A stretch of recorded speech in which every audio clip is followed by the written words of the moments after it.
Vamos a pasarlo para acá. Este slime. Les voy a decir la recetita para hacer este slime. ¡Ay! La regamos.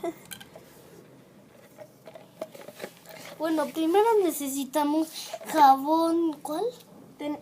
Necesitan pegamento, es lo más importante, el pegamento.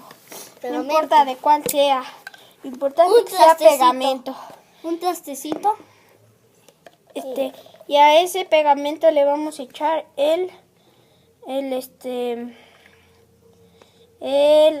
necesitan jabón Ariel. Aquí está nuestro slime, vean, jálale. Qué chido slime. Ponlo aquí. El caldito hay que ponerlo. Vaya. Para que se lo tome mi Ahora vamos a hacer todo el slime gigante. Acompáñenos en esta aventura. Aquí tenemos todo lo que vamos a hacer de slime. Ahora vamos a echar. Moviendo el bote. Moviendo el bote. ¡Ah!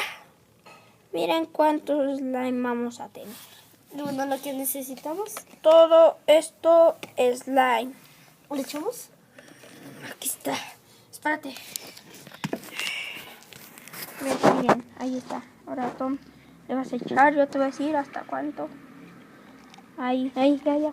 Y le vamos a mover. Moviendo el motel. Le echan primero poquito y como que se empieza a hacer así como tipo slime. Y le van a echar más. Échale, Tom. Échale más. Le van a echar más. Más.